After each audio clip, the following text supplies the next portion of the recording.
desafío enorme, es muy caro el lugar y por el alquiler, pero Dios le dijo que lo tome.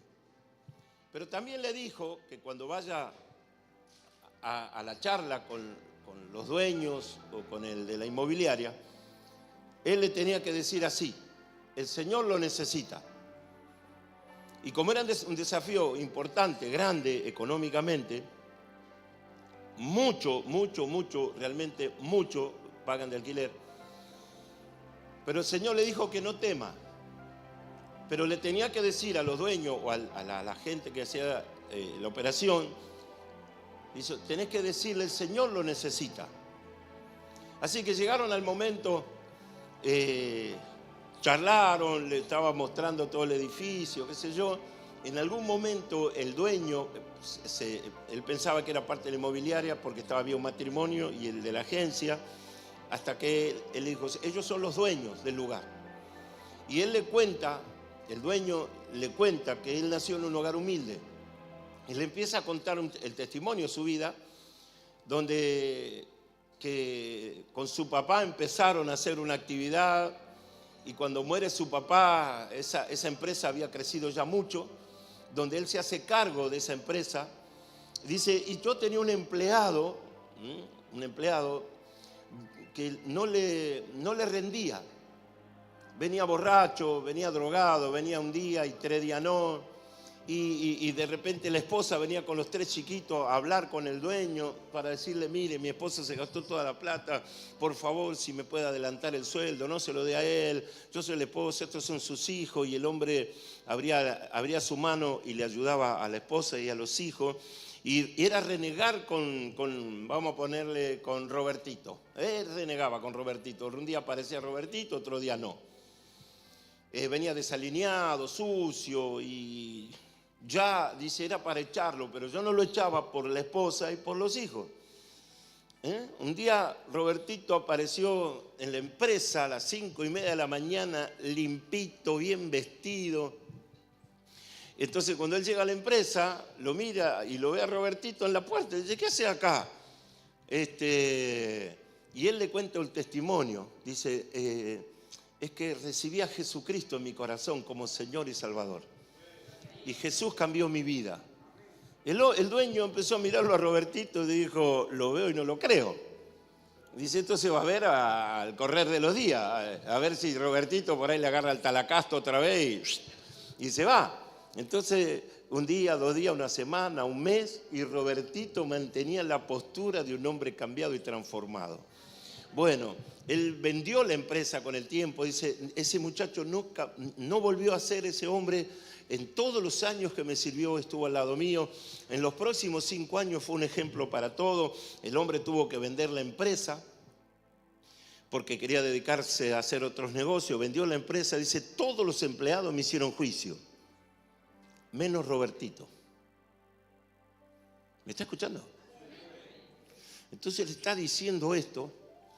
Y ahí él se acuerda de que el Señor le dijo, el Señor necesita este lugar. Entonces lo dejó hablar, él contó el testimonio de él, el testimonio de Robertito. Y él, el dueño, dice, ustedes le hacen bien a la gente. De eso te quería hablar. Dice, el Señor necesita este lugar. Y le soltó la palabra, el Señor necesita este lugar. Bueno, no se pusieron de acuerdo y se fue a la casa. A los días lo vuelve a llamar el dueño de la propiedad y concertan una cita. Y le muestra un papel y le dice, vino la empresa fulana de tal, una empresa importante, a tomar el lugar y tiene todos los papeles. Y él decía, yo no tengo para adelanto, no tengo garantía, no tengo para poner un peso, no tengo nada. Le bajó el alquiler, etcétera, etcétera. Y le dijo así, vino esta empresa a tomar el lugar, pero ¿sabes? Le mostró los números, una fortuna de plata. Dijo, pero yo no se la voy a alquilar a ellos, te la voy a alquilar a vos. ¿Sabes por qué? Porque mi señora hace como 5 o 6 días no puede dormir. Y ella le dice, Dios no me deja dormir, porque ella sabe que ese lugar yo te lo tengo que alquilar a vos. Y ella me dice, Dios habló a mi corazón y me dijo, no se lo alquile a ellos, alquiláselo a este. No se lo alquile a aquello, alquiláselo al pastor. Y todas las noches mi señora no puede dormir porque Dios le dice que no alquile, que no haga negocio con eso y que se lo alquile al pastor. Y yo te lo voy a alquilar a vos.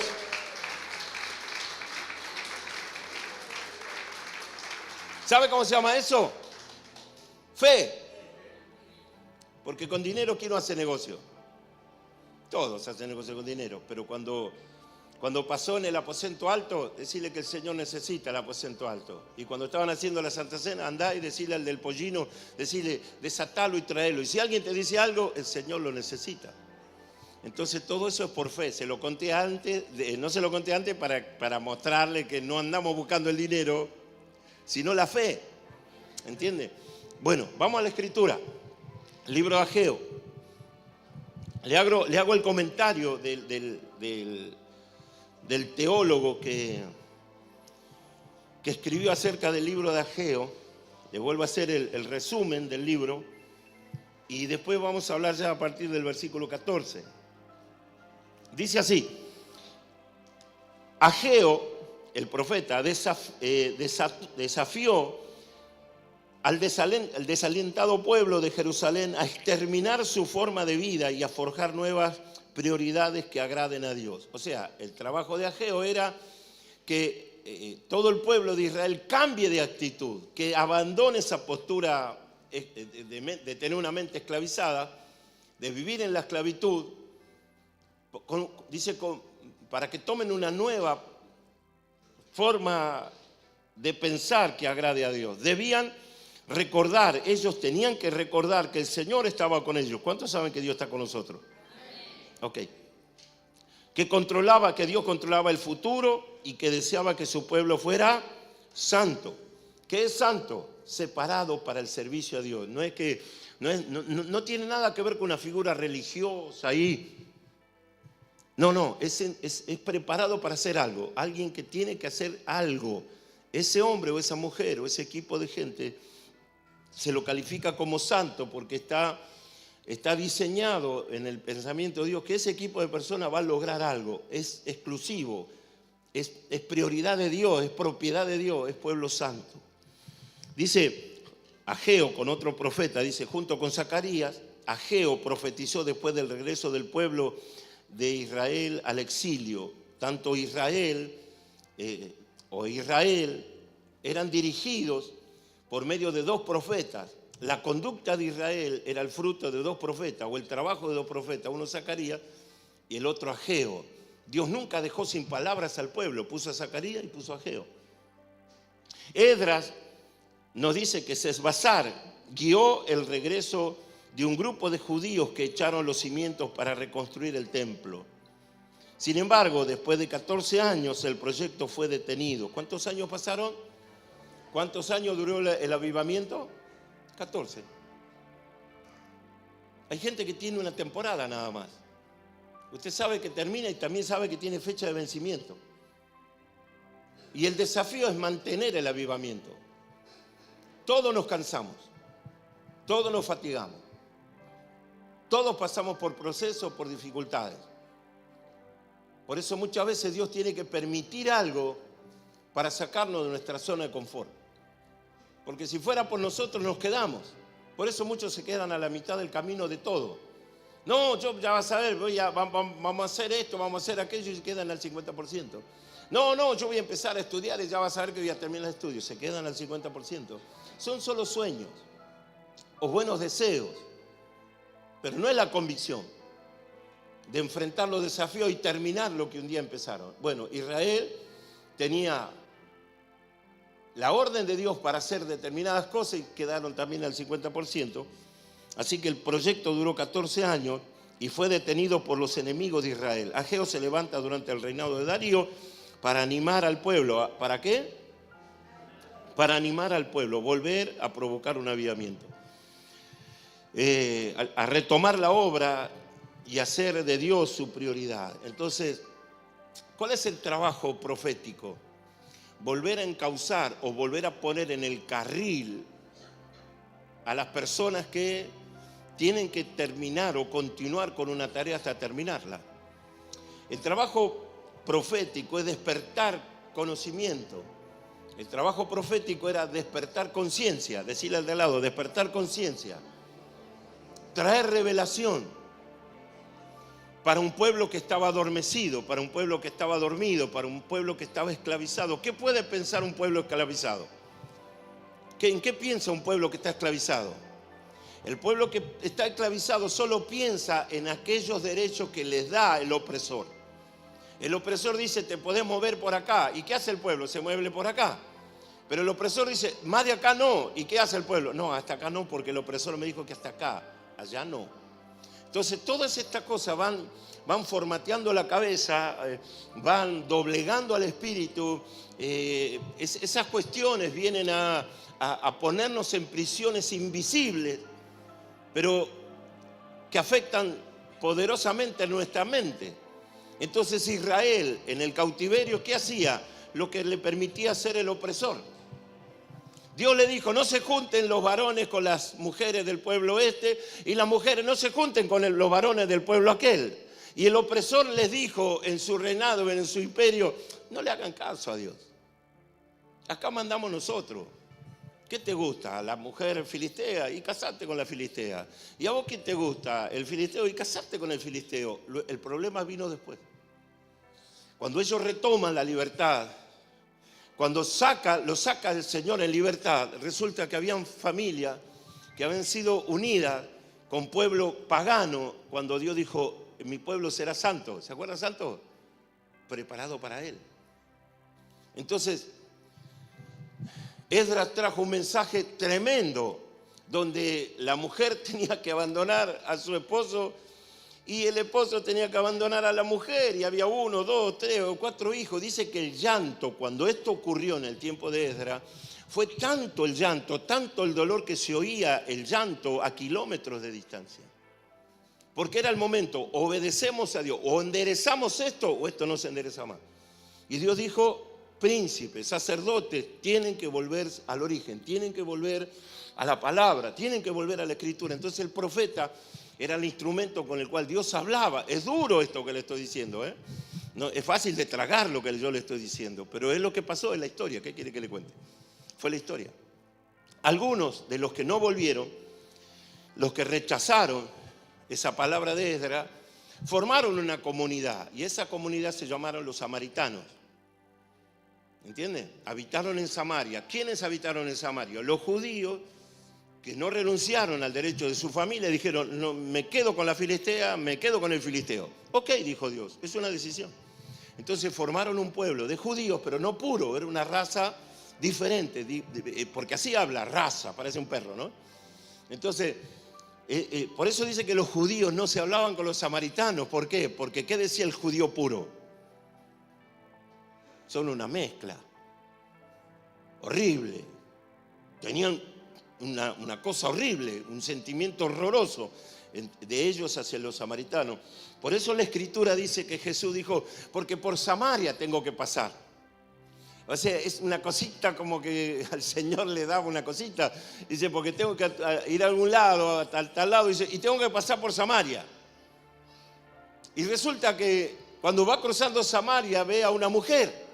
¿Se acuerda? Ve a una mujer y él le dice, dame de beber. Y ahí empieza el diálogo con la samaritana. ¿Y qué le sacó a luz el Señor?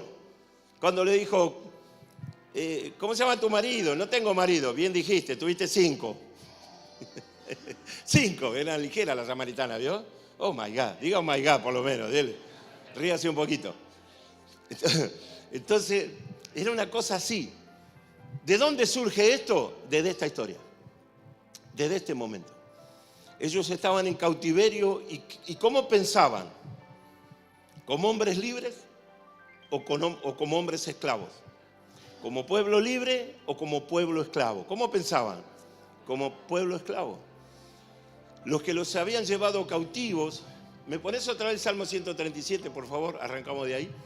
Hay un salmo cuando ellos desobedecen. Ayer hablábamos un poquito de la desobediencia. ¿Qué es la rebeldía? La rebeldía es una sola. es idólatra, este es dado al vino, este es ladrón, aquel chismoso, aquel hace tal cosa, tal otra. Cada uno manifiesta la rebeldía de distintas maneras, pero es rebelde. Saúl fue el rey que eligió el pueblo. Entonces Saúl quería agradar al pueblo, no a Dios. Entonces cuando Dios le da la orden a Samuel y le dice a Saúl que vaya y pelee contra el filisteo, etcétera, etcétera, y cuando vuelve Samuel al campo de batalla, al campamento, escucha la voz de los ganados, escucha rumores y le dice a Saúl: ¿qué hiciste? No, es que tal cosa. Y Dios le habló ya sobre el corazón de Saúl, que Saúl quería agradar más al pueblo que a Dios, desobedeció una orden directa. Dejó vivo al rey. Entonces dice: ¿pero por qué dejaste vivo al rey? No, porque por una cuestión de misericordia. Y el ganado, no, yo preparé el ganado para ofrecérselo al Señor. Es como ofrecerle al Señor cosas robadas. Entonces Samuel lo miró a los ojos a Saúl y le dijo así: locamente hiciste, porque desobedeciste a Dios. Dice: porque la rebeldía es igual que la idolatría. Igual que el pecado, la rebeldía es pecado como tal cosa, y le comenta y le dice Samuel a Saúl, y le dice: hoy Dios quitó tu reinado. Saúl extiende sus brazos, se amarra de Samuel y se rompe un velo. Dice: así Dios rompió, así Dios te quita del reinado, porque manifestó rebeldía. La rebeldía es un atentado contra el trono de la gracia. Cualquier persona que se rebele de la manera que sea, se está enfrentando contra el trono de la gracia. No le va a ir bien a esa persona. Por eso ayer hablaba el predicador con aquellos que quieren ser pastor o quieren ser siervo. ¿Por qué solamente fulano es pastor? ¿Por qué aquel es pastor? ¿Por qué yo no soy pastor? Entonces se levantan gente que solo quieren eso porque tiene que ver con su ego, tiene que ver con demasiada importancia a su vida y no a la elección de Dios. Entonces unos muchachos de la tribu de Coré y otras familias hicieron esto, se rebelaron contra Aarón y contra Moisés. Y Dios le dijo así: decirle a todos los ancianos y a los príncipes de Israel que vengan mañana a tal hora o hoy a tal hora, dejen su vara delante del tabernáculo, se vayan a su casa y vengan al otro día, y la vara que florezca, esa es mi elección. Yo voy a decidir quién va a servir y quién no. Bueno, dejaron sus varas todos, volvieron, todos los que querían ser líderes, volvieron al otro día y vieron que solamente la vara de Moisés y la vara de Aarón estaban florecidas y todas las demás no. Entonces, ¿qué sacó a Dios a luz ahí? El pecado de rebeldía de Coré. Por eso dice que la rebeldía es más peligroso que la idolatría y más peligrosa que el pecado y de la abominación, porque Dios no quiere andar con rebelde. ¿Quién quiere andar con rebelde? Entonces dice que la tierra se abrió y tragó a Coré, a la familia de Coré y a todos aquellos que pensaban de esta manera. El servicio a Dios se va licuando, se va aguachentando, se va alivianando, y sin querer queriendo, por alguna razón, nos vamos alejando del centro y vamos permitiendo ciertas cosas. Y nos vamos alejando de ciertas cosas y nos estamos alejando del centro por complacer a este, por complacer a aquel. Menos a Dios complacemos a todos. Y lo que tenemos que hacer no lo hacemos porque no, que fulano, que mengano, que sultano. Entonces dice que Israel empezó a desobedecer órdenes de los que le daba Dios a través de los profetas. Desecharon a los profetas. En el libro de Jueces dice que cada uno en Israel hacía lo que quería porque estaba sin rey. Y se generó en ellos rebeldía. En el caso de Jorán y de Jotam, eran los dos hijos que se enfrentan, dos hermanos que se enfrentan por el territorio. Uno queda con todos los reinos del norte, el otro Jeroboam con el reino del sur. Los dos agravaron la carga para Israel con impuestos, etcétera, etcétera, etcétera, etcétera. Y los dos cayeron, uno más que el otro, en pecado de rebeldía. O sea, esa división de Israel fue provocada por la rebeldía y Dios castigó la rebeldía. A unos llevándolo en cautiverio y al otro exterminándolo. los reyes, las guerras de aquellos años mataron, fue el castigo que vinieron sobre esos hombres que se rebelaron ante el propósito de Dios. Por eso dígale al de lado, no te rebeles contra el propósito de Dios. No confrontes el trono, porque el trono manda. Entonces, en esa historia Israel se va en cautiverio y Ageo es llamado para hacer volver el corazón del pueblo. ¿Cuál era el problema? ¿Cuál es el origen? ¿Por qué razón Dios permitió que su pueblo, Israel, sus hijos vayan en cautiverio y que sean castigados duramente? El problema de Israel fue la rebeldía. Ellos servían a todos los dioses, menos a su Dios. Y el único Dios que saca a Israel del cautiverio es el Señor. Y Dios dice, yo seré Señor de ustedes porque los saqué de tierra de esclavitud, los saqué de tierra de Egipto, les di la libertad, mostré mi poder, mi autoridad, mi amor para ustedes, traje a Moisés, traje sacerdotes para que lo liberen del pueblo y las plagas y todo lo que pasó en Egipto, es la demostración. O sea, Dios siempre les reclamó y les dijo esto, yo soy el que los saqué de tierra de esclavitud. ¿Qué le decía el Señor? Yo soy el que lo sacó de tierra de esclavitud y eso lo constituye Señor del pueblo. Entonces, ¿qué hace Dios? Como diciéndole, yo demostré con mi poder que soy su Dios, ustedes son mi elección, no porque son el pueblo más lindo de la tierra, sino porque son los más débiles. Y si yo no cuido de ustedes, ¿quién va a cuidar? Las naciones van a venir y dice, y se van a enseñorear de ustedes. Yo no, los saco porque son el pueblo frágil, débil. Me constituyo como Dios. Entonces, ¿qué hace el Señor con Israel? Hace una alianza. ¿Qué hace? Un pacto. Le dice a Moisés que suba al monte. ¿Y qué le iba a dar en el monte Sinaí? Las tablas. Para que el pueblo sepa cómo conducirse delante de Dios y no desbordarse otra vez. Esas tablas eran el límite. ¿Pero por qué le dan las tablas? Porque ellos quieren ser libres. Y ellos dicen, nosotros queremos ser como las naciones de la tierra. Entonces, como somos valientes y somos esforzados y qué sé yo, y entonces le dicen eso al Señor y dice, ok, ustedes saben vivir, quieren vivir en libertad, ok, cumplan con estos mandamientos y después hagan como quieran. Y cuando les dan los mandamientos se dan cuenta que no pueden cumplir ni siquiera uno solo. Ni siquiera cumplen con el primero de todo, y amarás al Señor tu Dios con todo el corazón. La gente no sabe amar a Dios, decirle al de al lado, la gente no sabe amar a Dios. ¿Qué pasa cuando un hombre y una mujer se enamoran? Tengan cuidado, esperen, yo voy por el lado correcto. ¿Qué pasa cuando un hombre y una mujer se enamoran? ¿No se entrega? ¿Sí o no? Se da, se entrega. Porque es por amor. Se juntan. ¿Y si se juntamos? Le dijo el uno al otro. ¿Si se juntamos? Si se juntan, hacen una familia. Nace en la familia de ese amor. Y así se va creando la sociedad y nos vamos extendiendo. El amor hace que entregar mi derecho a la otra persona y la otra persona entrega su derecho a la otra persona, hacen un pacto, generan un vínculo que está provocado por el amor. Ya no es más mi dinero. Oh my God. Ya no es más mi dinero, es el dinero de los...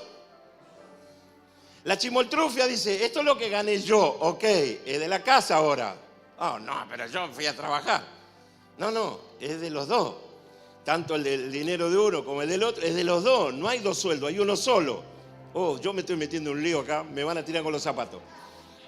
Todo acá se va a llenar de zapatos y zapatillas en cualquier momento. Jorge me dice, dele, pastor, dele, predique por ahí, es por ahí, me dice Jorge acá. Me está dando letra, Jorgito, acá. Escuche. Entonces, cuando Dios se enamora de Israel, hace un pacto. Ya salí, vio, hice como Messi, y ya salí. Hace un pacto y le dice Dios a ellos que si ellos cumplen con su parte, Él se va a constituir como Dios y Él los va a defender. Porque le pregunta, ¿quién lo defendió contra Og o contra Seón, rey de Basán? ¿Quién? Yo, dice Dios. ¿Quién los trajo hasta aquí sino yo a través de la nube, a través del fuego? ¿Quién peleó por ustedes con pueblos mayores? Yo defendí, yo estaba con ángeles, el Señor estaba a la retaguardia y Él los defendía de todo. Nadie se atrevía a tocar a Israel porque Jehová Dios de Israel, estaba el Señor Dios de Israel con ellos. Nadie le podía hacer frente porque Dios estaba con ellos, porque esa era parte de su pacto.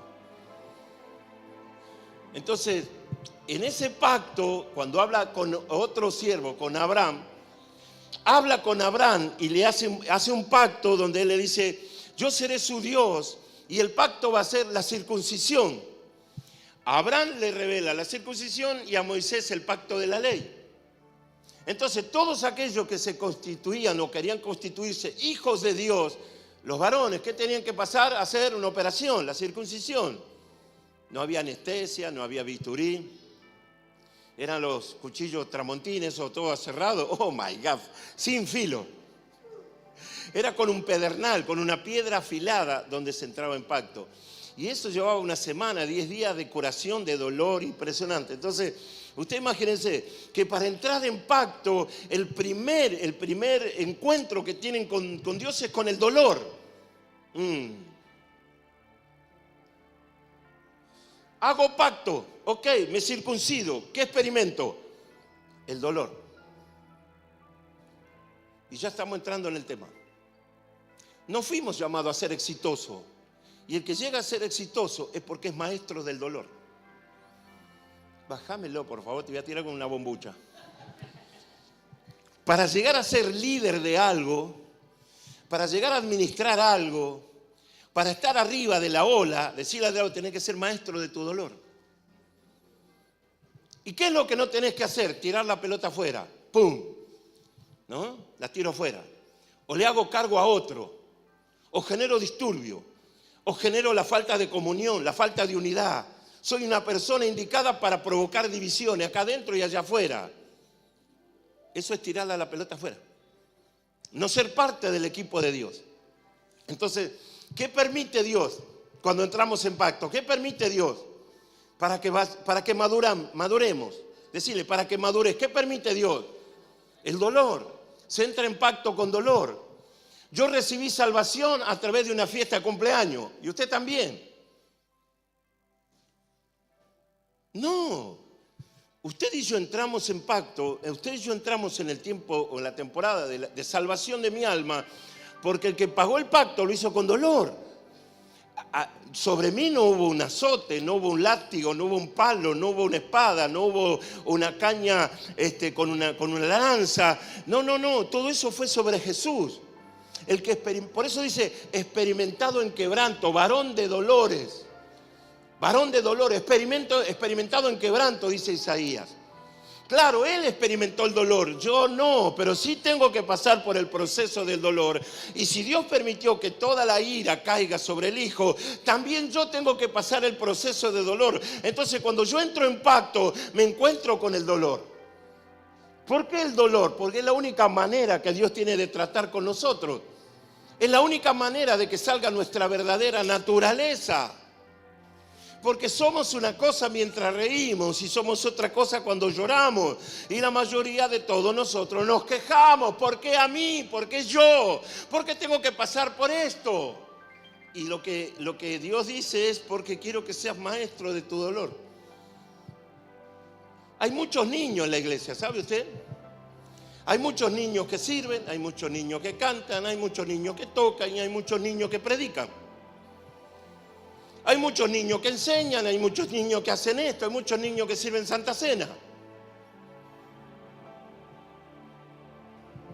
Entonces, ¿qué tiene que hacer Dios? ¿Multiplicar niños? ¿Qué dijo Pablo? Cuando era niño, hablaba como niño. Pero ya no hablo más como niño. Ahora soy un hombre y hablo como hombre. ¿Qué pasó entre el niño y el hombre? Entre el niño y el hombre, el niño se hizo hombre a medida que fue maestro de su dolor. A medida que fue entendiendo que todo sacrificio es poco con tal de agradarle a Dios. De que toda entrega es poca, que todo lo que yo hago debe ser por gracia. Por gracia yo estoy predicando. Yo tendría que estar en un tacho de basura. Soy el primero que lo sé. No hace falta que nadie me diga nada. Mi conciencia me dice, vos tendrías que estar en un tacho de basura. Tenía que estar en un cajón de muertos, tenía que estar en el cementerio de Flores, tenía que estar mendigando en una esquina, tenía que estar viviendo bajo un puente, tendría que estar lleno de demonios, pero no es demonio porque eso no estaba en la visión, no estaba en la visión estaba que pase por el dolor, que me levante del dolor, que sea maestro de mi dolor, que vaya a mi funeral, que esté en la muerte, respirando muerte todo el día, hasta que el Señor me vuelva a resucitar. Esa es la escuela del dolor, eso es volver a levantarse. Te caíste una vez, te volvés a levantar. Te caíste 10 veces te volvés a levantar. Te tiran piedra, te volvés a levantar. Te dicen una cosa, a veces seguís avanzando al frente. Nadie te puede detener. Decirle al de al lado, si Dios es por nosotros, ¿quién contra nosotros? Podrán detenerte, podrán insinuar, podrán criticarte, podrán poner piedra, pero si el Espíritu de Dios está vivo en usted, si el Espíritu de Dios está vivo en mí, decirle al de lado, sos inundible, nadie te puede hacer frente. La gente se va a volver loca porque está diciendo, a este hombre, a esta mujer, le pasaron las 1001 y todavía está firme y todavía habla de su Señor. ¿Por qué sucede eso? Porque esa persona, hombre o mujer, se está haciendo maestro de su dolor. Y todo aquel que se hace maestro de su dolor puede acercarse a alguien y ayudarle en el dolor. Israel nunca aprendió. Israel siempre fue niño. Israel siempre dijo, yo me merezco tal cosa. Y Dios le envió a Abraham, y Dios le envió a Moisés, y Dios le envió a David, y Dios le envió a Salomón, y Dios envió a los profetas. Dígale al de lado, Israel nunca aprendió. ¿Sabe a quién más le envió el Padre? A su propio Hijo. Dice, a los suyos vino, y los suyos no le recibieron. Los judíos de aquel entonces lo rechazaron. Y aprendió con dolor desde el vientre de su madre. Jesús aprendió del dolor porque el corrupto tenía lugar en el mesón, el chorro tenía lugar en el mesón, el traidor tenía lugar en el mesón. Cuando llegó Jesús no había lugar para él. Es que el corazón del hombre, mire, acepta todo tipo de corrupción. Yo no sé si usted lo va a decir, pero es como cada uno hacerse cargo. Somos corruptos. Decirle, no sos tan bueno. Decirle, chingüengüencha. Decirle, Coto, yo te conozco. Hay una parte en nosotros que se revela a Dios. Porque usted habla con todo el mundo y todo el mundo sabe que hay Dios. Aunque no quiera creer en ese Dios, pero todos saben que hay un Dios. Hasta el más agnóstico dice, no sé, yo no creo, pero algo debe existir, dice, ¿no? Esto, por lo que hay, no fue creado por la nada, algo superior hay. Bueno, dice que el diablo es diablo, pero el diablo sigue creyendo en Dios. ¿Qué es lo que no se le perdona a Satanás? ¿Qué es lo que hizo Satanás que no fue perdonado en el trono? La rebeldía. Él se rebela contra el trono. Él sabe que no tiene que pensar eso, pero sin embargo lo piensa. Y dice que solamente Satanás meditó en el corazón como diciendo, algún día yo seré igual a él. Una criatura, un ser minúsculo, creyendo serse Dios o hacerse Dios. Por eso a veces se le escapa la liebre, dijo Maradona, o la tortuga. Al más pintado se le escapa una palabra, un pensamiento. Y sin querer queriendo, en vez de mirarlo a Dios, sin querer queriendo, le damos la espalda y proyectamos tinieblas sobre nosotros. Así vivió Israel.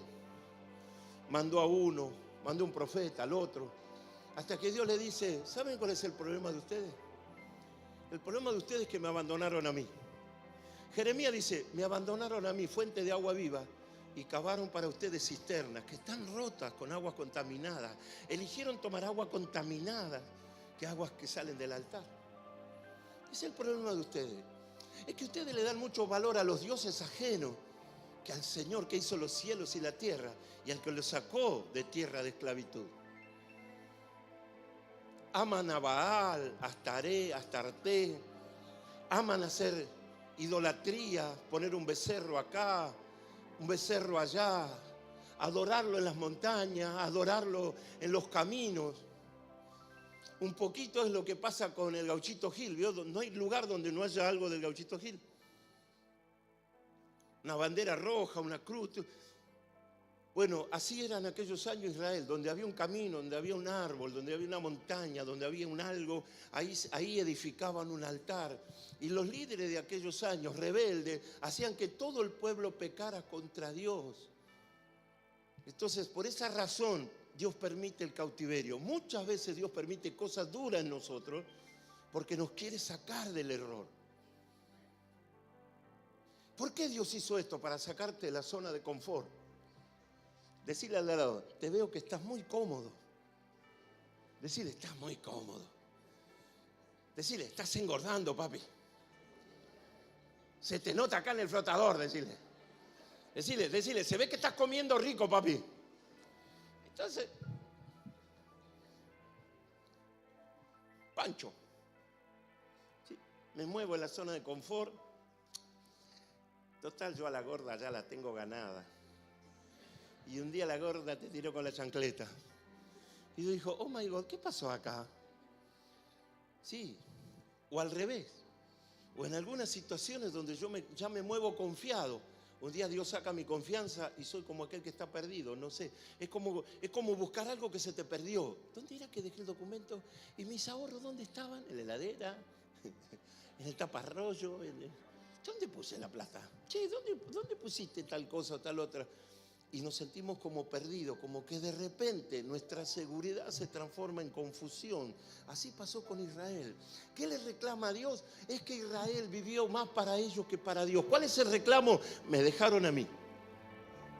Se olvidaron de mi casa. Los sacerdotes se olvidaron de servirme. Entonces por esa razón los entrega en cautiverio. Y el versículo 4 dice así: es para vosotros tiempo, para vosotros de habitar en vuestras casas hermosas, y mi casa está desierta. ¿Qué le reclama Dios al pueblo? Que abandonaron el proyecto de Dios. Ayer el Señor me daba para ministrarle a uno y a otro, y es esto. Estamos mirando mucho la historia. Miramos mucho la historia. Y Dios quiere esto. No miren más la historia. Mirá lo que hay por delante. Seguro que lo que está por delante, el presente y el futuro, está vacío de contenido. Por eso miramos atrás, porque hay contenido, hay batallas ganadas, cosas logradas, cosas hechas. Escuche, y hay mucha gente que vive de recuerdo. Hay mucha gente que vive de glorias pasadas. Lo notan los deportistas, lo notan los boxeadores. ¿Vio? No, yo cuando peleé con Ali, está lleno de marca, un ojo mira para acá, el otro para allá, la oreja acá, la otra no tiene oreja. Están destruidos los mozos.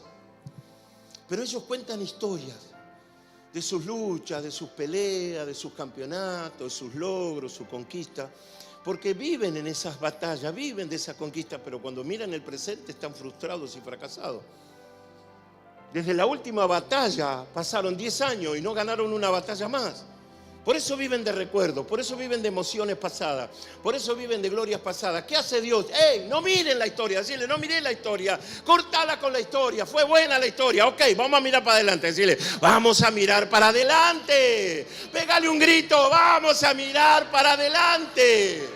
Sacudilo y decirle gloria a Dios por la historia. Ahora la batalla es por el futuro. La batalla es porque lo que vamos a hacer juntos. La batalla es por lo que vamos a conquistar juntos. La batalla es que tenemos que salir adelante, seguir edificando para la casa, seguimos edificando para los hijos, seguimos trabajando para los hijos, seguimos hablando un futuro, seguimos trabajando para ellos. Gloria a Dios por el futuro.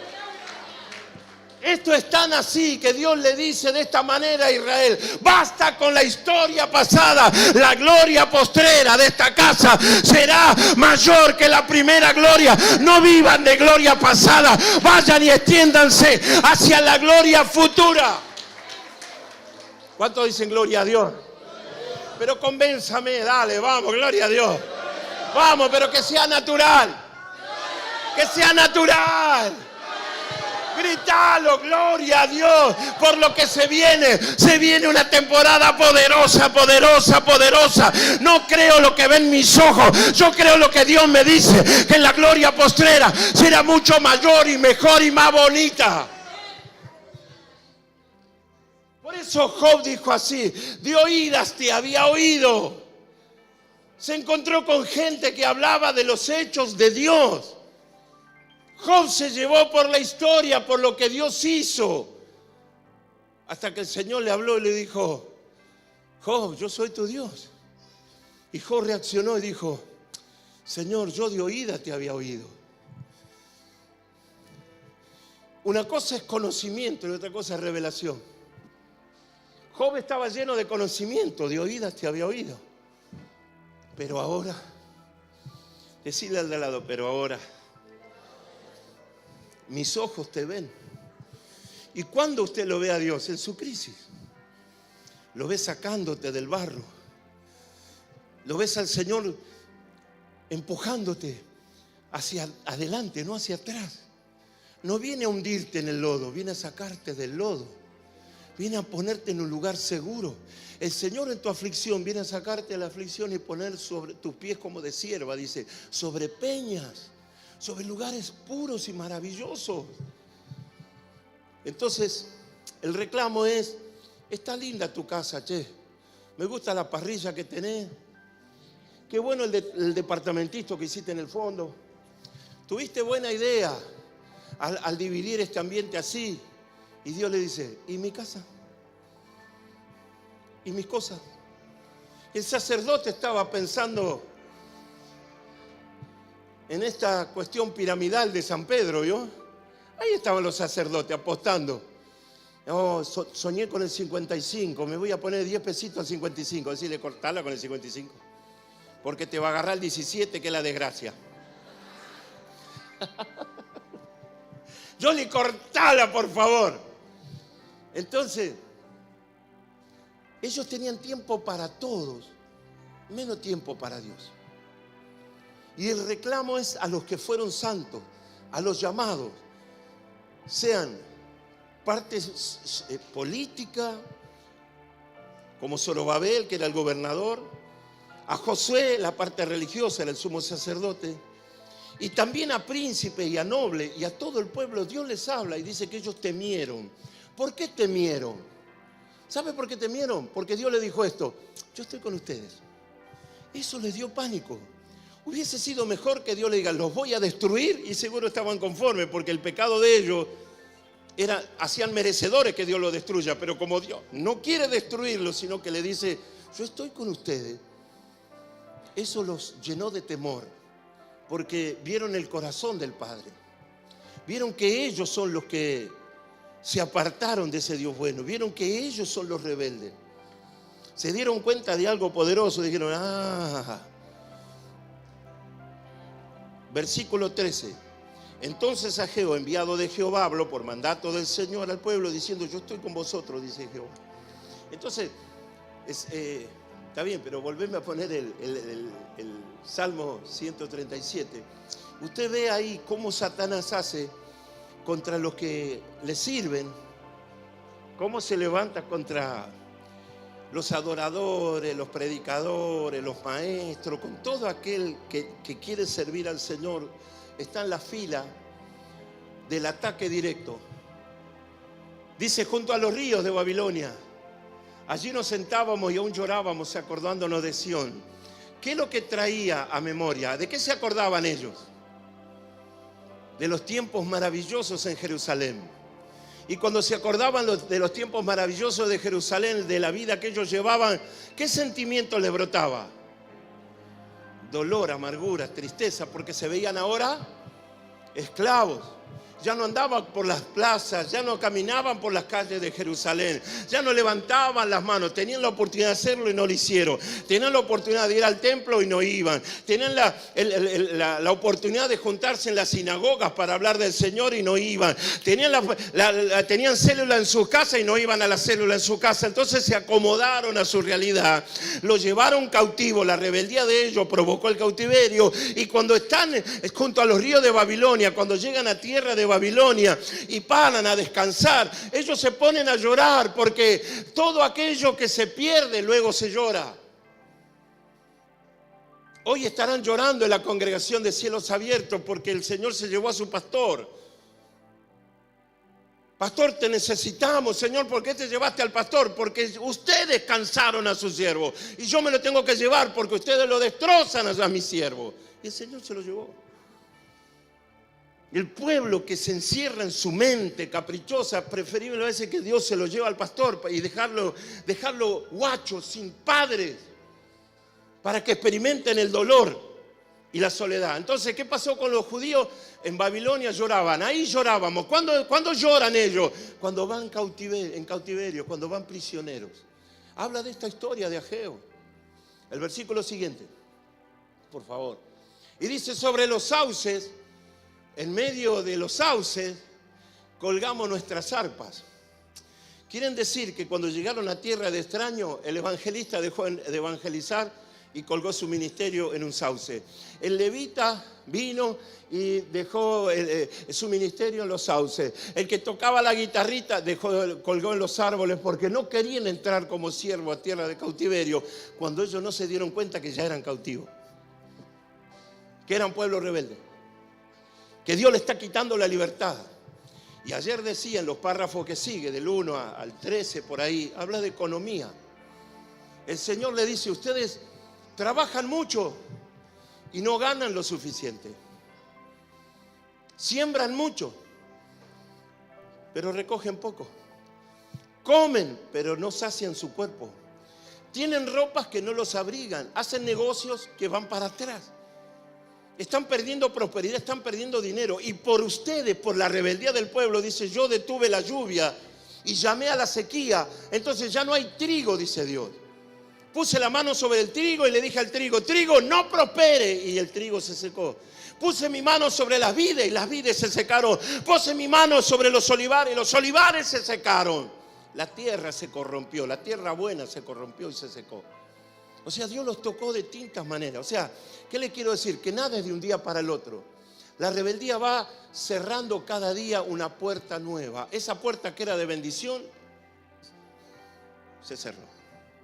Al otro día, otra puerta que es de bendición se cerró.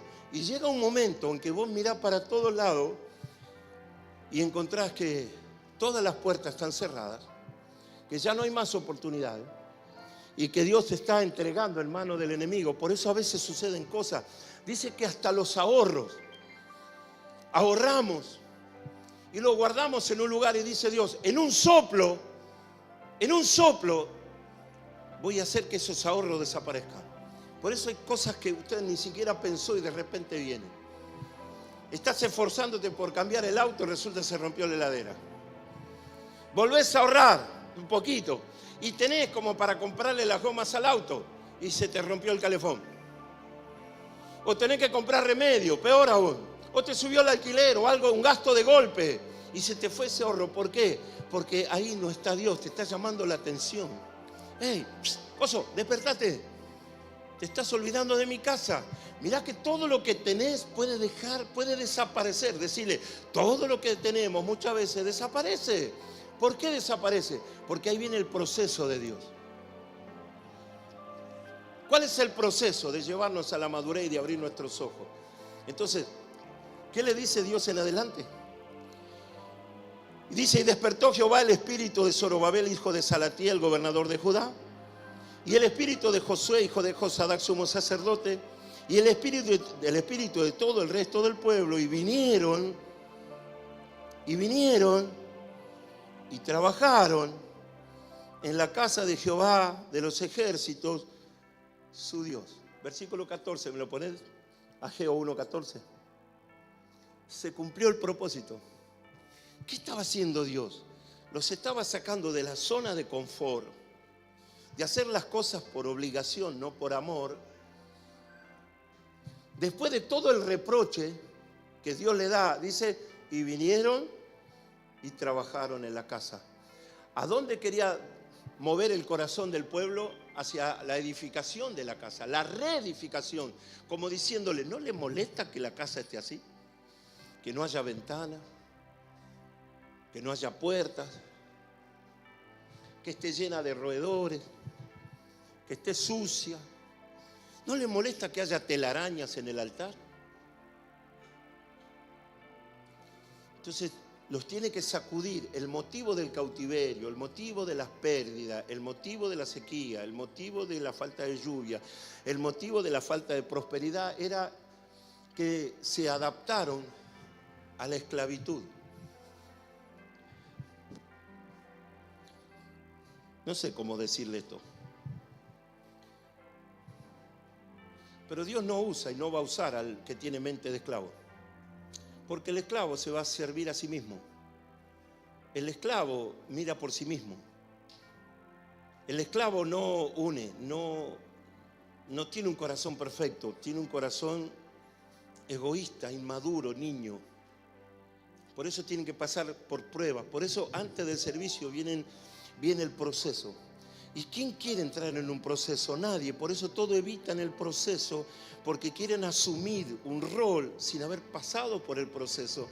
Y en el proceso lo único que Dios quiere es matar el carácter feo, el mal humor, el chisme y todo eso horrendo que hay en nosotros. Dios tiene que quitarlo, porque después Él no puede fluir por un corazón imperfecto. Gloria a Dios que se despertaron. Pero dice, y despertó Jehová el espíritu. ¿Por qué no lo hicieron? ¿Por qué no lo hicieron antes? ¿Por qué la casa estaba así postergada? ¿Por qué el ministro no ministraba y el sacerdote no ofrecía holocausto? ¿Por qué? Porque tienen mente de esclavo. ¿Por qué el que toma un lugar no termina ocupando un lugar pero no ministra el lugar? Tiene mente de esclavitud. ¿Por qué alguien está 20 años haciendo algo? Porque no sabe hacer otra cosa. Entonces, cuando se cae en esa cuestión, ¿Dios qué tiene que hacer? Despertar el espíritu. Porque imagínense que yo venga a contarle un cuentito de historia y lo dejen conforme a todo y usted se va a su casa y dice, oh, ¿qué? Es un capo el pastor. Pero se fue sin fruto, se fue sin una palabra. Se fue conforme con el cuento que conté, la historia. Perdimos tiempo. Porque yo no me puse a ministrar. Y lo que quiero hacer es ministrar. Por eso no da fruto. Está al lado de un pastor hace 20 años y no da fruto. ¿Qué tengo que hacer?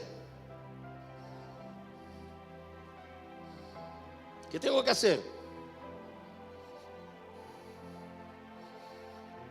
Me duele, ¿eh? Me duele muchísimo. Correrlo. Si tengo a alguien que se niega al crecimiento, ¿qué tengo que hacer? Si estoy buscando a alguien que fluya y que cuando llegue a la palabra sea un culto de gloria y no lo hacen, ¿qué tengo que hacer? Porque se están ministrando ellos. Mire, llegué a una reunión en una oportunidad. No quiero dar demasiado dato, pero llegué a un culto donde el que estaba coordinando la reunión lloraba. Dios lo estaba tocando de una manera increíble.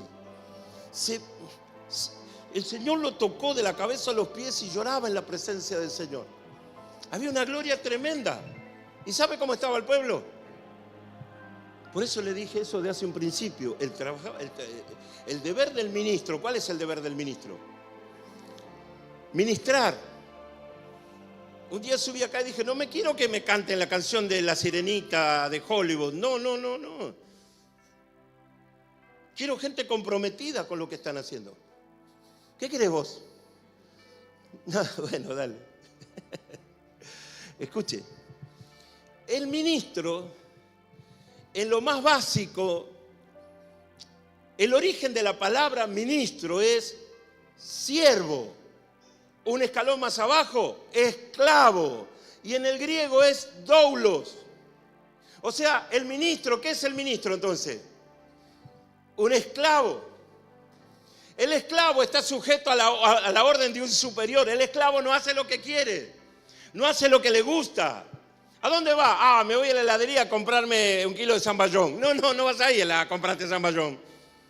¿Cómo que no? No, usted es esclavo, usted se queda acá y me va a juntar la vaca. Pero quiero comer helado de zamballón. No va a comer zamballón. Y hace lo que se le manda hacer porque es esclavo. Y si el amo quiere cortarlo en pedacitos, en aquellos años lo cortaba en pedacitos y no iba preso. Porque el esclavo no tenía ningún derecho. hablando con el pastor Marcos, él es secretario o era de los pastores de la comunidad Wichí en Salta. Era un ejecutivo, o es. Y él me contaba historias que en el tiempo de Roca, en aquellos años, si alguien mataba a un aborigen, sea Toba, Wichí, Mataco es lo mismo, Guaraní, alguna. Si alguien mataba a un indio, era como matar a un perro. No iban presos. Pero si alguien mataba a un burro, iba preso. Si alguien mataba a un caballo, una vaca, que no era suya, iba detenido. Pero si mataba a un hombre, un wichí, un indio, siga. Entonces el siervo, el esclavo, cuando Pablo dice yo soy siervo, está diciendo soy esclavo. ¿Qué derecho tiene un esclavo? Ninguno. ¿Por qué vive el esclavo? Porque su amo quiere que viva. Y si el amo le dice quiero que me traigas toda esa tonelada de palos que hay allá y que me la traigas acá, y una vez que traes todo el último palo me lo pones acá, después me volvés a sacar de todos estos palos y me lo volvés a llevar acá, ¿usted cree que el esclavo tiene derecho a decirle pero usted me está haciendo trabajar en vano? No tiene que hacer nada. ¿Qué tiene que hacer el esclavo? Agarrar todos los palos hasta el último y trasladarlo hasta acá. Y una vez que trasladaba el último palo, tenía que volver a llevar todos esos palos y volverlo a llevar. Porque al amo se le antojó. Y el esclavo no podía decir, pero estoy solo. Sí, está solo. Necesito ayuda. No, solo. Pero acá tiene que estar fulano y mengano. No hablo de mengano y de fulano. Quiero que lo hagas vos. Y se terminó la discusión y no se discutía. Por eso en los tiempos de que se vendían negros, esclavos, ya en Estados Unidos, viste en las películas, ¿quiénes estaban aparte del patrón y del esclavo negro? ¿Quiénes estaban? Los que servían al patrón. ¿Y qué tenían en su mano? Un látigo. Y si un día amanecía loco el patrón, lo llamaba a 2 o 3, vení vos Jorge, pegale a este. Y le pegaba. Simplemente porque ese día se levantó mal. Bueno. Cuando se habla de siervos y de ministros, se habla de personas que han rendido su vida a Cristo. Toda persona que no rindió su vida a Cristo no puede servir a Cristo. Voy cerrando. Toda persona que habla de Cristo lo tiene que haber conocido a Cristo. Yo no puedo hablar de alguien que no conozco. No puedo hablar de un sentimiento que no tengo. No puedo hablar de la pasión que no tengo. No puedo hablar del sacrificio que no hago. No puedo hacer nada de lo que, o decirle al otro que haga cuando yo no estoy haciendo absolutamente nada. Eso se llama hipocresía. Por eso dice, los hipócritas tampoco van a entrar al reino de los cielos. Aquel por pecador no entra, pero este por mentiroso no entra, aquel por hipócrita no entra, aquel por avaro no va a entrar. Entonces toda persona que achica la puerta, impidiéndole a otro entrar, para él también el Señor va a achicar la puerta. Por eso la gracia viene así como vino el Espíritu de Dios. El Espíritu de Dios viene a hacerme entender que lo que yo estoy haciendo hoy, si algo me está sosteniendo hoy, no es mi historia, es la gracia. La gracia es, yo estoy con ustedes. Eso desbordó al pueblo. Pero si nosotros hicimos todo mal, ¿cómo Dios dice que está con nosotros? Es porque el amor del Padre es tan grande que aunque mi pecado sea grande, nunca mi pecado va a ser más grande que el amor del Padre. Por eso dice que Él salva a quien quiere, levanta a quien quiere. Y se terminó la historia. Y si quiere hacer algo con usted, lo hará con usted, aunque el otro se muera de bronca. Porque esa es la gracia. Ese es el deseo, el puro deseo. Entonces dice que la Escritura, que ellos no se despiertan, sino hasta que viene una voz profética. Y oro a Dios para que esta palabra despierte. ¿Qué cosa? El espíritu. Muchos están dormidos porque están dormidos espiritualmente. No hacen más porque están dormidos espiritualmente y necesitan de un sacudón. Ageo vino a sacudir con la palabra. Entonces cuando vino la palabra, ellos dicen que Dios despertó el espíritu. Y yo quiero hoy que Dios despierte tu espíritu. No puede ser que pase otro día, otra semana, otro mes, otro año con simplemente promesa. No, ahora sí, Ahora sí. Entonces todas las 19 veces que me dijiste que era así, me mentiste. 19 veces me dijiste, no, ahora sí. Ahora sí. Entonces todas las 19 veces anterior, ¿qué? ¿Me mentiste? ¿Jugaste conmigo? Me entusiasmaste con que ahora sí, y vos ya sabías en tu interior que era no. Que ibas a seguir siendo de la misma manera, pensar de la misma manera, actuar de la misma manera, pero vos a mí me decías que, no, ahora sí. ¿Qué es eso? Emoción pura, carne. O sea, la carne dijo ahora sí, pero la carne fracasa, el pensamiento fracasa, la emoción fracasa. Por eso Dios no habla a la carne, sino que habla al espíritu. Yo estaba tendido en mi cama a las 2:30 de la mañana y el Señor habló a través de su siervo y tocó mi espíritu. Y en mi necesidad, mi primera necesidad era ser salvo. Dios no me ofreció ni ministerio, ni millones, ni auto, ni moto, ni barco. Me ofreció lo que yo más necesitaba, que era la salvación de mi alma.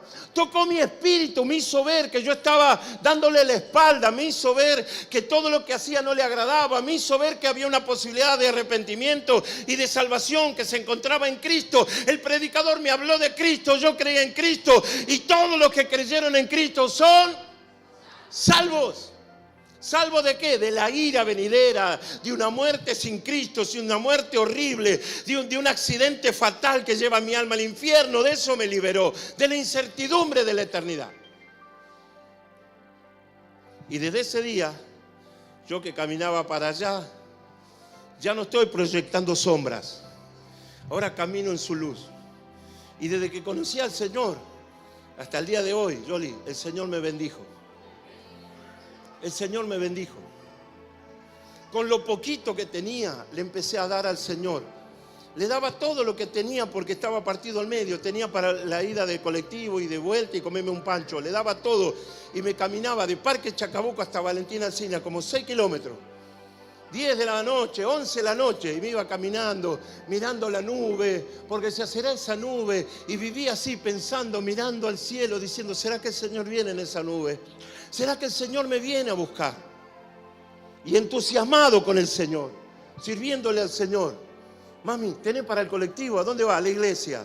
Y me daba 5 pesos mi vieja y yo con eso iba a la iglesia. Y a veces daba el resto y muchas veces di el resto. Y otras veces me venía caminando otra vez. Las veces que me vine caminando o las veces que fui caminando al culto. ¿Sabe por qué? Porque no solo estaba enamorado de la iglesia, sino que el Señor ganó mi corazón.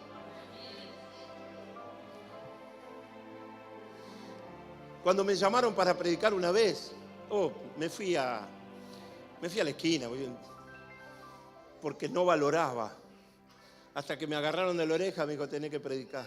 Y cuando prediqué, tartamudo, prediqué 20 minutos, no se entendió nada. Y mi pastor tuvo que salir al cruce. No, lo que Héctor quiso decir es esto. No tiene ni pie ni cabeza el mensaje. Pero me tuvo paciencia. No sabía leer las escrituras. Y un domingo, la iglesia estaba llena. Este leyó un versículo, el otro. Y dice, Héctor, lee tal versículo. Y yo lo leí, para cualquier lado leí el texto bíblico. Y eso pasó una vergüenza, léelo otra vez. Lo leíste mal. Léelo otra vez. No, lo volviste a hacer mal. Y ya me empezó a correr el sudor. La gente decía, Y yo sentado acá, porque nos mandó a sentar en el altar a todos. Léelo otra vez. Lo leíste mal. 10 veces me hizo leer ese texto, el viejo atorrante ese, gracias a Dios está en el cielo. Pero ¿sabe que despertó eso? Tiene razón. Lo leí mal. Desde ese día me paseaba, como dice María Elena Walsh, de la taza al calefón, qué sé lo que dice ahí. Pasaba leyendo la Biblia, otro día Clarín, otro día una revista, y leía en voz alta, y yo mismo me iba corrigiendo, porque si quería ser predicador, tenía que aprender a leer las Escrituras como corresponde. No a decir Jesús, Es Jesús, no es Jesús. Dios me bendició, no es Dios me bendició, Dios me bendijo.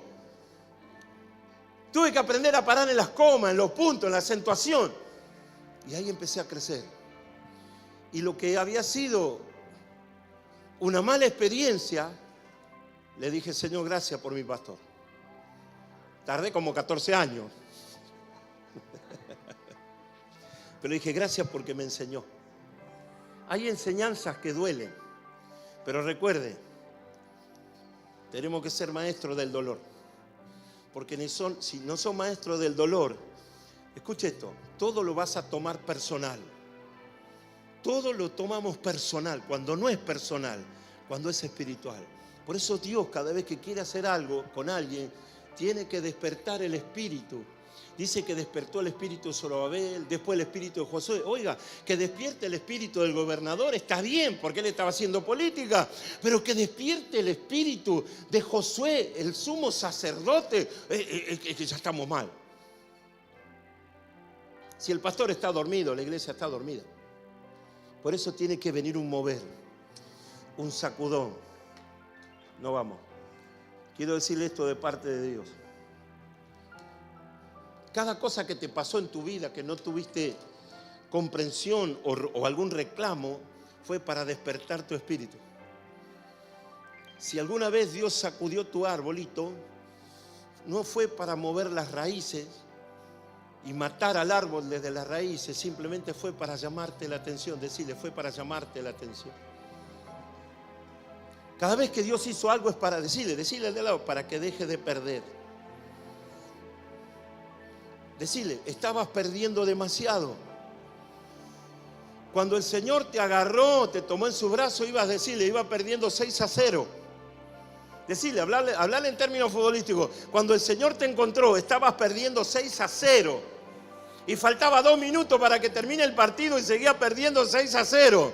Pero cuando Dios vino a tu corazón, hiciste 6-1, 6-2, 6-3, 6-4, 6-5, 6-6, 7-6, 8-6, 9-6. Y el pito tocó el tiempo final y ganaste el partido en el último minuto. Gracias a que el Señor levantó tu cabeza. Gracias a que Cristo llenó tu corazón. Gracias porque Él te hizo libre. Saliste de perdedor. Ganaste en la última batalla. Ganaste en el último movimiento. Ganaste en el último gol, pero ganaste y hoy estás libre y hoy está acá para servirle al Rey de Reyes, a servirle al Señor de Señores. Quiero despertar tu espíritu. No fuiste pensado para la derrota, usted fue pensado para ganar el partido.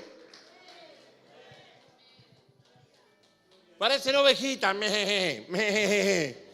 Dígame. Le estoy diciendo que usted fue pensado para ganar, no para perder.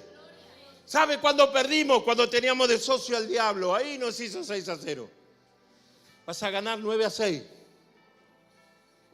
Vas a ganar. Devolver la toalla, por favor. Fue pensado para ganar. Cada vez que usted sube acá es para ganar. Cada vez que usa esto para predicar fue llamado a ganar. Cada vez que gana un alma fue llamado para ganar. Porque con esa alma viene la retribución. Usted gana un alma y hay una corona en su corona. O una estrellita en su corona. Oiga, aprovecha el tiempo a ganar a su familia. Si usted no se despierta, su familia no se va a despertar. Si usted no se despierta, el vecino no se va a despertar. Si usted no se despierta, en el mundo que lo rodea seguirá dormido. Y el diablo seguirá siendo diablo porque estoy dormido.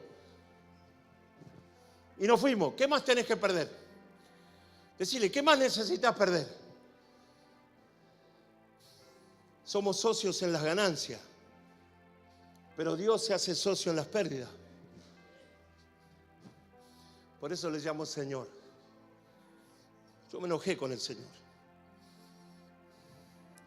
Me terminé peleando con la iglesia, el liderazgo. ¿Por qué no lo dan todo? ¿Por qué no lo aman de la misma manera? Y la Biblia dice que el que más amó, a ese más se le perdonó. Y yo creo que mucha gente cree que merece ser amada por Dios, cuando lo único que merecíamos era el castigo y el infierno. Hicimos un evento y yo le servía a los pastores la comida junto con otros hermanos. Y ellos se querían levantar, ¿no? Se querían levantar, ¿no? Y yo que le decía, déjate amar. Déjate amar. Pastor, deja que alguien te sirva, ya serviste. Estás acostumbrado a dar. Quédate sentado, yo te voy a servir. ¿Querés pan? Te traigo pan.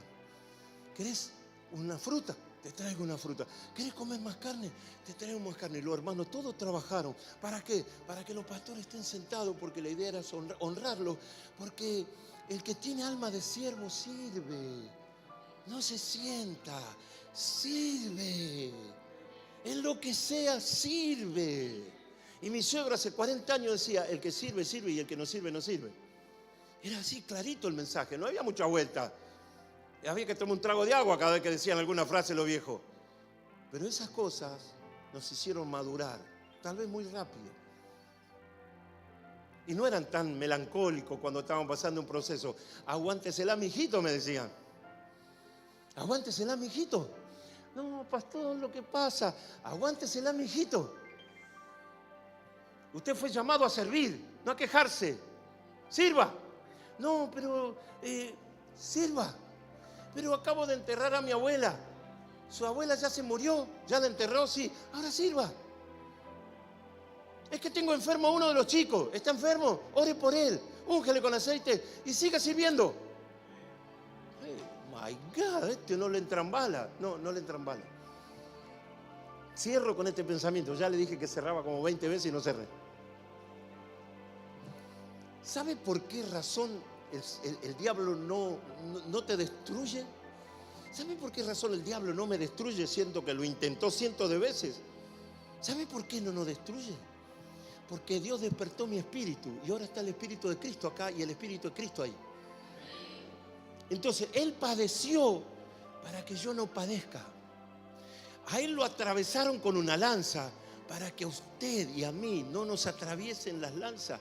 Contra Cristo se levantaron cientos de demonios y Él los permitió. ¿Sabe para qué? Para que no se levanten contra usted. Por eso dice, pelearán contra ti. Pelearán contra ti, pero no te vencerán. ¿Por qué? Porque Él es mi escudo y Él es mi defensa. Porque el diablo primero fue con Él y Él se puso así para que el diablo no te toque a vos. Por eso es mi esperanza, por eso es mi Señor. Él es mi Salvador. Él pagó el precio. Yo no estoy pagando el precio. Yo estoy disfrutando de la gracia. Yo estoy viviendo en la gracia. Ya no estoy viviendo en el llanto. Ya no estoy viviendo en la mugre. Ya no estoy viviendo en el pecado. Él me sacó de ahí. Me liberó. Me puso otra vez ropa nueva. Me compró 2 veces. 2 veces. Y usted me ve acá todavía. Este viejo, ¿cuándo se le acaban las pilas? ¿Por qué te reíste vos, Chilindrina?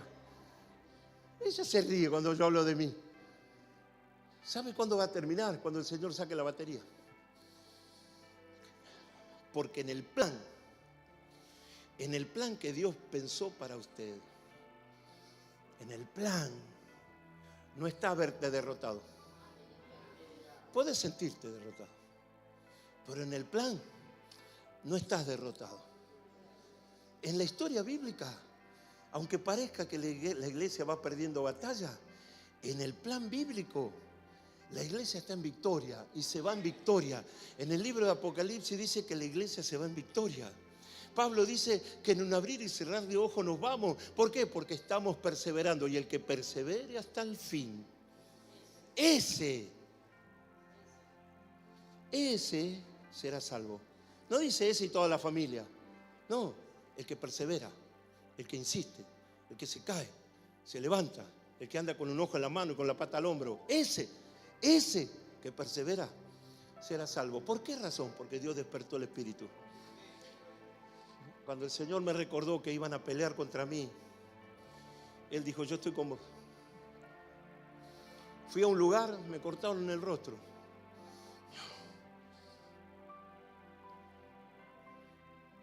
Fui a sus iglesias a predicar, a ayudar, a compartir. Te cortaron la cara. Viene en mi casa así. ¿Qué te pasa? Hablé con el pastor y dije, pastor, me pasa. Y el pastor hizo un silencio con el pastor que yo tengo arriba mío. Hizo un silencio. Dijo, Héctor, ¿a quién servís? Y ya me mató. ¿Y quién te llamó? El Señor. Bueno, me acordé de mi suegro. Servíle al Señor entonces. Porque no todo aquel que me diga Señor, Señor, entrará en el reino de los cielos. Déjalos. Serví. No me gustó nada. Me hubiera hecho agarrar un arma y pegarle 2 tiros. Para cortarle el cogote, me hubiera... dele. Y me lo dijo el pastor. Y iba como el zorro, ¿vio? Pero me dijo, serví, tranquilo. Yo quiero decirle esto a usted, tranquilo. Deje que las cosas operen a su favor. Permita que el Espíritu vuelva a tocar su espíritu. Y deje que las cosas fluyan a la manera de Dios. Que fluyan a la manera de Dios. Usted levántese, despiértese. Despiértate tú que duermes. Despiértate tú que duermes. ¿Cómo es, colorada? Dice, yo no soy más colorada, ahora estoy teñida, amigo. Colorada, ¿cómo es? Despiértate tú que duermes si te alumbrara Cristo. Eso es lo mismo, despertar el espíritu. Cuando estuvieron en el aposento alto, ¿qué despertó en el aposento alto? Cuando había guerra por todos lados y persecución, ¿qué despertó en ellos? El espíritu. ¿Por qué enfrentaron los leones? Porque despertó el espíritu. ¿Por qué tuvieron que ser desterrados y no lo padecieron? Porque Dios despertó el espíritu. Como diciendo, es mejor ganar un terreno en el cielo que perder una mansión en la tierra. Nos ponemos de pie. Dios necesita despertar el espíritu. Y Dios tiene que despertar. El Señor está interesado en despertar el espíritu de la casa. Dios está esperando que se despierten los líderes de la casa, los pastores de la casa, que se llenen de entusiasmo. Yo necesito por lo menos entre 50 o 100 personas. ¿Sabe para qué? Para armar 10 lugares de oración en el barrio. 5 en cada lado. 5 por allá, 5 por allá, 5 por allá, 5 en General Paz, 5 acá, 5. Y orar todos los viernes, como hacíamos antes. Empezar a orar 1 hora por el barrio. Pedirle al Señor. Pero ¿cómo? ¿Con quién lo voy a hacer? Sino con aquello que Dios toca al Espíritu. Y usted va a encontrar que hay 1000 maneras de servirle al Señor, no solo una. 1000 maneras de mostrar si le amo a Dios o no le amo a Dios. Muchas cosas para hacer, muchas cosas para cambiar. Pero ¿cómo se empieza a cambiar? Permitiéndole a Dios que despierte mi espíritu. Cierren sus ojos. Adórele al Señor. Búsquele un minutito, ya nos vamos. Dios está buscando gente perfecta, no. Dios está buscando gente apta, útil.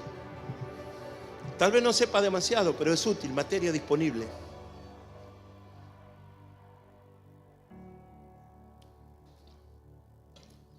Los perfectitos no necesitan oír a Dios.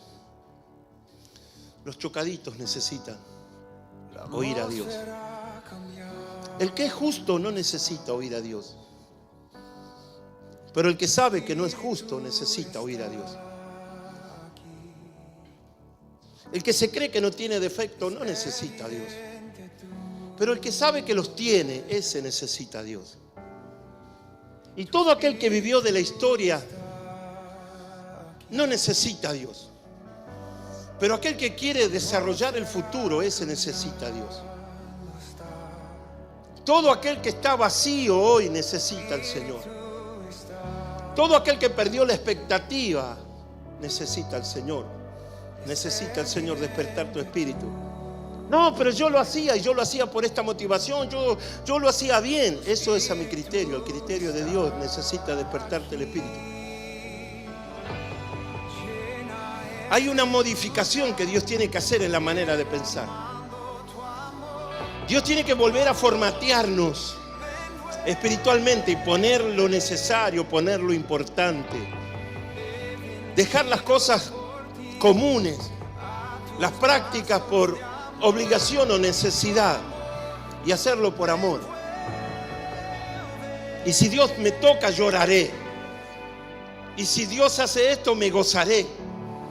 Pero yo tengo que llevar al pueblo a la presencia de Dios.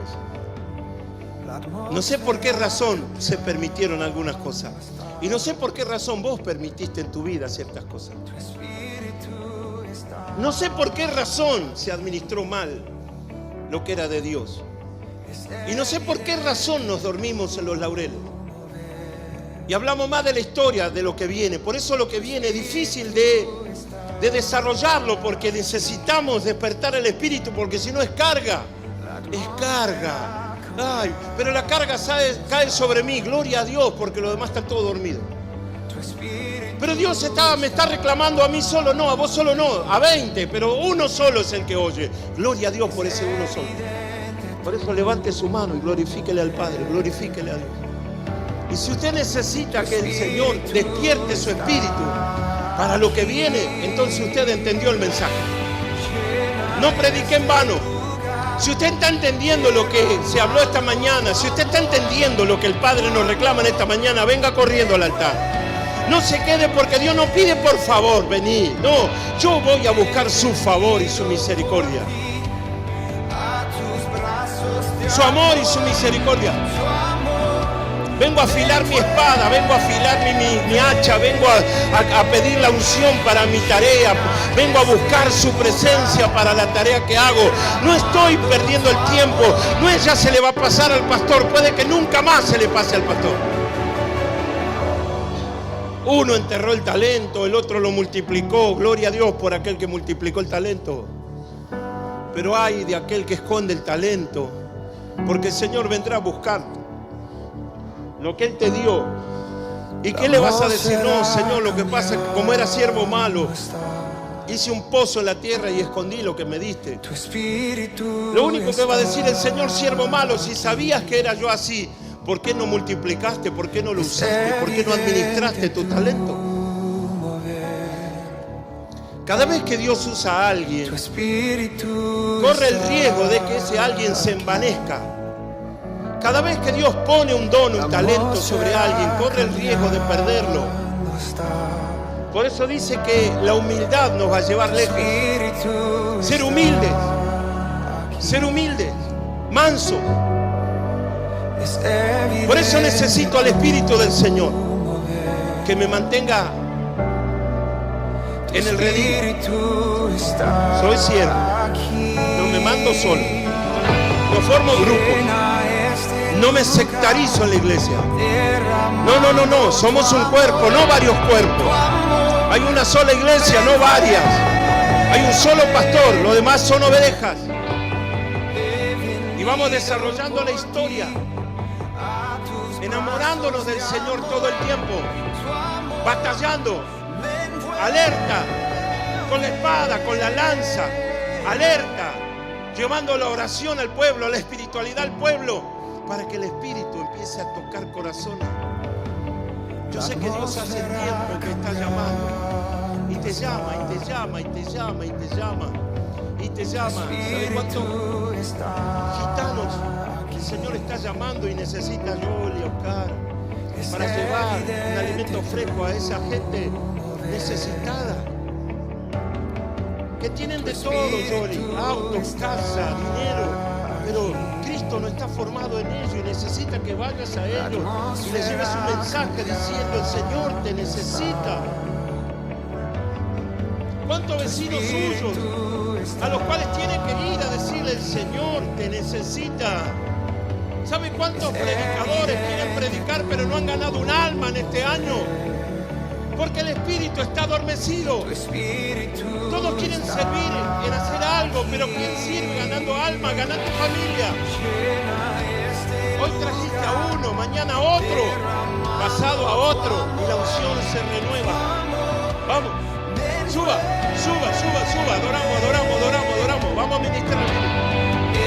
Vamos, mi alma que alaba, despertar corazones, despertando entusiasmo, despertando talento, despertando ministerio, despertando vida, soltando aceite, soltando la unción, soltamos la unción para que vaya.